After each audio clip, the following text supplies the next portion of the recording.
नमस्कार बच्चों। इसलिए सत्र में हम लोगों ने प्रत्याहार पढ़ा था। आपको होमवर्क में प्रत्याहार बनाने के लिए भी दिया था। आपने जो बनाया होगा मैं उसके उत्तर लिख दी हूँ। आप इससे जरूर वर्णों को मिलाएंगे। जब इन वर्णों को मिलाएंगे, प्रत्याहारों को समझ जाएंगे, तब आपको पता चलेगा कि इससे आपको कितनी सहूलियत होगी। इस प्रत्याहार को करने के बाद ये आप अवश्य मिलाकर देखेंगे कि इनमें कौन कौन से वर्ण होते हैं। तो आपको एक एक वर्ण को अलग से रखने की आवश्यकता नहीं होगी, पहली बात। दूसरी बात क्या है कि बनाने में अभी भी अगर असमंजस होगा तो ध्यान दीजिएगा। 14 जो माहेश्वर सूत्र मैंने लिखा था उसमें अ से शुरू है। अ ई उ ण पहला है, दूसरा है री लृ क। हमने अब पूछा है तो बताया था कि शुरू से अंत तक जहां वर्ण आता है सभी को लेना है, केवल बीच में जो ब्रैकेट में आने वाले वर्ण हैं उनको छोड़ देना है। अंत में बीच में ण आता है ब्रैकेट में, उसको नहीं लिखा हमने। अ ई उ ब्रैकेट का वर्ण छोड़ दिया, री लृ। फिर अंत में जो लिखा रहता है हल वाला, उसको इसमें नहीं लिखना चाहिए। दूसरा है हय। हय में स्वर वर्ण के बाद शुरू होता है हय व र ट ल न जो शुरू होता है, वहां से अंत में क प य वाला होगा 12वां नंबर आपका। तो 12वां नंबर है, वहां तक जाना है जिसमें ह से शुरू हुआ, बीच के सभी व्यंजन वर्ण आ गए, ब्रैकेट वाले वर्णों को छोड़ देना है और क प य में य को छोड़कर क प तक लिखना है। फिर आपका इक ई उ बीच का ण छोड़ देना है, री लृ क को छोड़ देना है, 4 वर्ण आ गए। जश याद रखेंगे, जश प्रत्याहार में प्रत्येक वर्ण का तीसरा वर्ण आता है। ज ब ग ड द।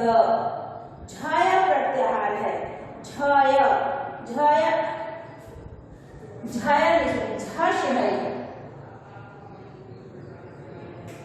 झश झश प्रत्याहार है। इस झश प्रत्याहार में झ भ घ ढ ध प्रत्येक का चौथा वर्ण आ गया। यण प्रत्याहार में य व र ल, यण में अंतस्थ वर्ण आते हैं, य र ल जो हम लोग पढ़ते हैं, तो इसमें जो क्रम है उसके अनुसार य व र ल होता है। अर्च में सभी स्वर वर्ण आ जाते हैं, ए औ च आता है, उससे पहले बीच के ब्रैकेट में सबको हटा दिया।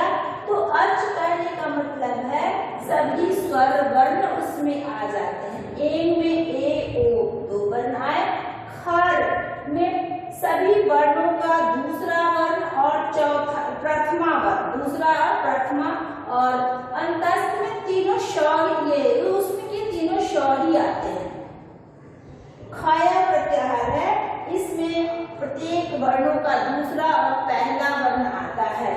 एच में ए ओ आई औ जो आप अयादी संधि में पढ़ेंगे वह एच में आता है। षड, षड में तीनों स, जो तीनों स ऊष्म वर्ण होते हैं, ह को छोड़कर, ह तो इसमें नहीं है, तीनों षड में आते हैं। और हल का मतलब पूरा व्यंजन होता है, अर्थात स्वर वर्णों को छोड़कर संपूर्ण व्यंजन अंतस्थ ऊष्म सभी हल के अंतर्गत आते हैं।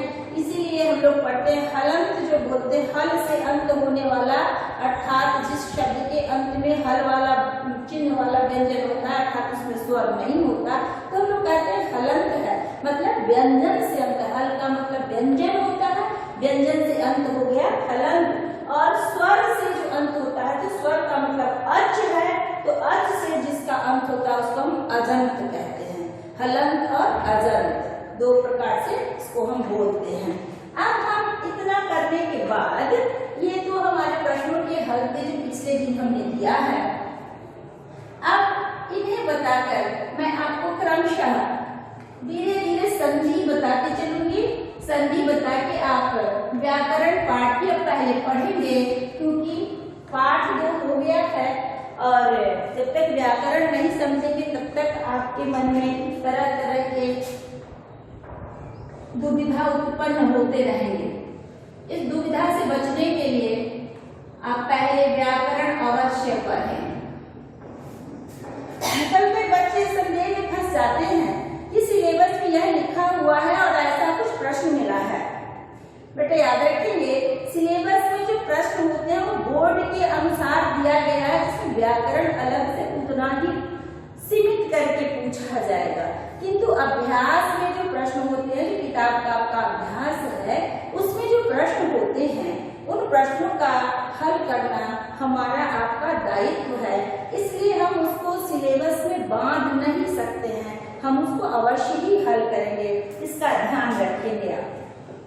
तो देखिएगा, संधि सबसे पहला प्रश्न है हमारे बीच में कि संधि की परिभाषा जाने। संधि किसे कहते हैं? दो अत्यंत निकटतम वर्णों के मेल से उत्पन्न विकार को संधि कहते हैं। आप सोचेंगे, मैंने दो अत्यंत निकटवर्ती क्यों कहा है? कहने का मतलब है कि हर वर्णों का हर वर्ण के साथ संधि संभव नहीं है। जिन वर्णों में संधि संभव हो सकती है, इसीलिए उनको अत्यंत निकटवर्ती कहा जाता है। ठीक है, तो संधि की परिभाषा होगी, दो अत्यंत समीपवर्ती वर्णों के मेल से उत्पन्न विकार को संधि कहते हैं। विकार का मतलब परिवर्तन होता है। तो विकार जो होता है, उसमें दो वर्ण को जब हम मिलाते हैं, वह वर्ण अपने प्रारंभिक रूप दो को मिलाकर एक दो हो जाते हैं। वो पहले वाले रूप को में कमी भी आ सकती है, उनके रूप में परिवर्तन भी हो सकता है। जैसे मैंने लिखा पुस्तक जोर आलय, पुस्तकालय। यहाँ पुस्तक है, पुस्तक क में अ है, अ स्वर से निकाल दिया। आलय का आ है, लय है। ये जो धनात्मक चिन्ह होता है धन, इसके ठीक पहले और ठीक बाद वाले वर्णों की ही संधि होती है। तो एक वर्ण अ है, दूसरा वर्ण आ है। इस अ आ को मिलाकर क्या बन गया? आ। आप देखें, ये तो दो वर्ण थे, ये दोनों वर्ण का एक ही रूप हो गया, एक में बदल गया। इसमें विकार आपको दिख गया, या हो गया पुस्तक आ लय। इसमें ध्यान दीजिएगा कि स्वर हमेशा अपने पहले के वर्णों से ही मिलता है। क में हल लगा हुआ है, अर्थात क आधा है, मतलब व्यंजन है। जब तक व्यंजन में स्वर की मदद ना हो तब तक वह आधा ही होता है। वो हम लिख सकते हैं, बोल नहीं सकते हैं। बोलने के लिए स्वर की मदद लेनी ही पड़ेगी। तो पुस्तक आलय है, यह आ किससे जुड़ेगा? क से जुड़ेगा। तो हो गया पुस्तक में आ लगा दिए, पुस्तकालय। क्या हो गया? पुस्तकालय। पुस्तक जोड़ आलय, पुस्तकालय। अब 1 2 3 4 5 6 7 वर्णों का लिखा हुआ, 1 2 3 4 5 6 वर्ण में हो गया। दो वर्णों को मिलाकर एक वर्ण हो गया, विकार दिख गया इसमें। यही संधि है, इसी को विकार कहते हैं। दूसरा उदाहरण आप देखिएगा, वाक जोड़ जालम। इसमें क धन चिन्ह के ठीक पहले क है और बाद में ज है। ये तो स्वर आग बगल से मिला है, इसको स्वर की मात्रा जो भी रहेगा इसके साथ चलती ही रहेगी। तो क के बाद ज है, इसमें व्यंजन संधि के नियम लगेंगे। पहला वर्ण के बाद तीसरा वर्ण होगा तो पहला अपने तीसरे में बदल जाएगा। तो वाह है, क का विकार हो गया ग के रूप में, यहाँ जा है, ल म। ये यही दोनों हैं, बन गया क्या? वाग जालम। अब आप देख रहे हैं वह ग में बदल गया, ग के रूप में परिवर्तन हो गया। यही परिवर्तन विकार कहलाता है और यही संधि का नियम स्पष्ट करता है कि दो वर्णों के मेल से उत्पन्न विकार को संधि कहते हैं। अब आप ध्यान दीजिएगा, ये संधि तो हम लोगों ने देख लिया। संधि के 3 भेद होते हैं। संधि के कितने भेद होते हैं?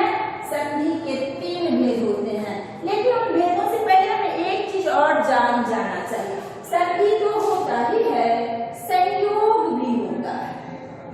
आपके मन में भ्रम होता है कभी कभी संधि संयोग में क्या अंतर है, आप बच्चे इसमें फंसने लगते हैं। तो ध्यान दीजिएगा, दो वर्णों के मेल से को संयोग कहते हैं। इस संयोग में कोई विकार नहीं होता। जो वर्ण मिलते हैं वो दोनों स्पष्ट दिखते हैं। जैसे हम देखते हैं जलम, इव, तो ध्यान देना है आपको, म में हल है और इधर ई है। ये म और ई दोनों को हमने लगाया तो म ई मिलाकर मी हो गया। यह म भी दिख रहा है और ई की मात्रा भी दिख रही है। इसमें किसी प्रकार का विकार नहीं हुआ। दोनों वर्ण साथ हो गए हैं, मात्रा मिल गई है इनकी, लेकिन इसमें कोई विकार उत्पन्न नहीं हुआ है। तो संयोग की परिभाषा आप जानेंगे कि दो वर्णों के मेल को संयोग कहते हैं। इनके मेल में किसी प्रकार का परिवर्तन नहीं होता है, अर्थात कोई भी वर्ण अपना वजूद भूलता छोड़ता नहीं है। यह संयोग होता है। तो संधि संयोग में अंतर कभी कभी आपको प्रश्न कहीं कोई पूछ दे, प्रश्न समझ में आए, प्रश्न बनाना हो, उसमें लिखेंगे संधि की परिभाषा में कि दो वर्णों के मेल से उत्पन्न विकार को संधि कहते हैं और दो वर्णों के मेल को संयोग कहते हैं। इसमें कोई विकार उत्पन्न नहीं होता है। अब हम देखेंगे संधि के भेद होते हैं। संधि के कितने भेद होते हैं? संधि के 3 भेद होते हैं। स्वर संधि,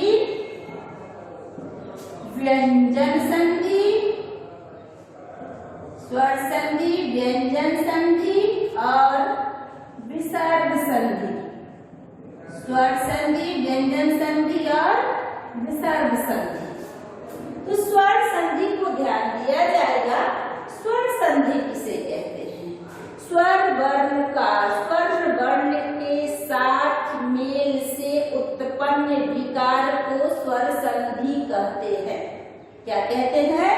स्वर वर्ण का स्वर वर्ण के साथ, स्वर वर्ण का स्वर वर्ण के साथ मेल या साथ से या मेल से उत्पन्न विकार को स्वर संधि कहते हैं। जैसे देखिएगा, हमने लिखा इससे पहले आपको पुस्तक जोड़ आलयः। ध्यान दीजिएगा, इसमें पुस्तक में अ है और इधर आ है, तो आलयः। यहाँ दोनों ही वर्ण स्वर हैं, अ स्वर है और आ स्वर है। इन दोनों स्वर वर्णों का जो विकार है वह आ स्वर है। इसलिए यह स्वर संधि अर्थात स्वर वर्णों का ही मेल होता है, इसीलिए इसे स्वर संधि कहा जाता है। इसमें कभी दो व्यंजन वर्ण नहीं मिल सकते। जब मिलेंगे तो दोनों ही स्वर वर्ण ही मिलेंगे। दूसरे इसी के अन्य भेदों में देखिएगा, रमा जोड़ ईशः। रमा जोड़ ईशः में रमा रम में आ स्वर है और ईशः का ई है। संधि किनकी हो रही है? रमा में म से आ निकल गया, आ और ईशः का ई। धनात्मक चिन्ह के ठीक पहले और ठीक बाद, ठीक पहले आ है, ठीक बाद ई है, तो आ जोड़ ई ए हो गया रमेशः। क्या बन गया? रमेशः। स्वर वर्ण दोनों आ स्वर है और ई स्वर है, दोनों स्वर वर्ण ही मिले हैं और विकार इसका ए हुआ है। इसके बाद हम देखेंगे इसके अन्य अलावा दूसरा उदाहरण देखेंगे। तथा जोड़ एव। आप देखिए ख में आ स्वर है और ए है। आ और ए, आ स्वर है, ए स्वर है, तो दोनों स्वर वर्णों का ही मेल हो रहा है। उससे जो विकार हो रहा है वह विकार क्या है? ऐ का विकार है। तथा ऐ व बना क्या? तथैव। तो बच्चे ध्यान दें, यह स्वर वर्ण के साथ स्वर वर्ण का ही मेल होगा, उससे जो विकार उत्पन्न होगा वह स्वर संधि कहलाएगी। स्वर संधि कहलाएगी। इसके बाद हम देखें व्यंजन संधि किसे कहते हैं। अब है हमारा व्यंजन संधि। ध्यान देंगे व्यंजन संधि में यह जो धनात्मक चिन्ह है इसके पहले व्यंजन वर्ण ही होगा, यह निश्चित है। धनात्मक चिन्ह के पहले व्यंजन वर्ण होगा और बाद में स्वर वर्ण भी हो सकता है अथवा व्यंजन वर्ण भी हो सकता है। क्या होगा व्यंजन संधि में? पहले धनात्मक चिन्ह के पहले व्यंजन वर्ण होगा और बाद में स्वर वर्ण अथवा व्यंजन वर्ण होगा। ये जो व्यंजन वर्ण पहले है इसलिए इसकी प्रधानता है। संधि का जो नाम होता है वह धनात्मक के पहले अवश्य होता है। उसमें आपने स्वर देखा, इसमें आपने व्यंजन देखा और इसका जो विकार होगा वह विकार भी व्यंजन में ही होगा। व्यंजन संधि का विकार भी व्यंजन में ही होगा। जैसे देखिएगा हमने लिखा वाक जोर जालम, यहाँ क व्यंजन है, इसके बाद जालम का ज है। आ की मात्रा तो ज के पीछे से लगी है, तो क के बाद कौन सा वर्ण आया? ज आया है। व्यंजन क भी है और ज भी व्यंजन ही है। तो उसमें आप व्यंजन संधि जब आगे करेंगे उसमें नियम आएगा बदलने का, वर्णों का कैसे कैसे परिवर्तन होता है। यहाँ हम इतना ही देख लें। क का परिवर्तन आधा क है तो इसका परिवर्तन आधा ग में होगा और इधर यह जा रहेगा। अब यह बना कैसे? बन गया क का क्या हो गया? ग हो गया। यह भी व्यंजन था, यह भी व्यंजन में बदल गया है। पूर्ण करके क्या बनेगा? ग। अब यहाँ तो अकेला वर्ण हमने लिखा था इसलिए ऐसे हल लगाकर लिखा है। ऐसे वर्णों को शब्द के बीच में पाई वाले वर्णों को पाई हटाकर आधा लिखा जाता है। आधा ग को हम यहाँ ऐसे ग लिखेंगे। वाग्जालम। फिर आप देखिएगा जगत, जगत जूर अम्बा। अब आप देखिए धनात्मक चिन्ह के पहले क्या आया है? तो आया है, तो में हल लगा है अर्थात तो व्यंजन आया है। इसके बाद क्या आया है? अ आया है। धनात्मक चिन्ह के ठीक पहले तो व्यंजन है, धनात्मक के ठीक बाद अ स्वर है। तो यहाँ दोनों व्यंजन ही था, यहाँ पहले व्यंजन है बाद में स्वर है। अब यह त बदलेगा द में, त आधा था तो द भी आधा हो गया। अम्बा, ये अब ये आधा है बाद में अस्वर है, इसकी मात्रा इसमें मिल जाएगी तो क्या हो गया? द पूरा हो गया जगदम्बा। अब आप देखिए कि व्यंजन संधि में धनात्मक चिन्ह अर्थात जोड़ के बाद में व्यंजन आया अथवा स्वर आया, किंतु जो विकार हुआ है, जो परिवर्तन हुआ है, वह व्यंजन में ही हुआ है, इसीलिए हम इसे व्यंजन संधि कहते हैं। फिर आप देखिएगा स्वर संधि का, व्यंजन संधि के बाद विसर्ग संधि को। अब विसर्ग संधि क्या है? स र व्यंजन ही होता है, व्यंजन का विसर्ग के रूप में होने वाले परिवर्तन को विसर्ग संधि कहते हैं। क्या परिभाषा है इसका? विसर्ग के रूप में होने वाले परिवर्तन को विसर्ग संधि कहते हैं। सभी संधियों के वर्णों के परिवर्तन करने की मर्यादाएं हैं, उसके प्रतिबंध हैं कि कब किन परिस्थितियों में क्या परिवर्तन होगा। जैसे हम लेते हैं मनोरथः, तो इसका मनः विसर्ग है, रथः, इसके भी नियम है कि विसर्ग कब किन वर्णों में बदलेगा, वह नियमानुसार ही बदला जाता है। मना जो रहता है यहाँ विसर्ग का आपने देखा कि ओ के रूप में परिवर्तन हुआ है, इसलिए यहाँ विसर्ग संधि हुई है। आप इसके बाद देखेंगे, ये तो सामान्यतः सभी संधियों के भेद हो गए। अब इसके बाद हम लोग स्वर संधि को शुरू करेंगे। स्वर संधि को शुरू करेंगे। स्वर संधि के कितने भेद होते हैं? तो स्वर संधि के भेद मुख्यतः तो 5 होते हैं, लेकिन अपवाद के 3 लेकर स्वर संधि के लगभग 8 भेद किए जाते हैं। वो कौन कौन होते हैं? दीर्घ स्वर संधि होते हैं, उसके बाद गुण स्वर संधि है, वृद्धि स्वर संधि है, यान स्वर संधि है, अयाधि स्वर संधि है।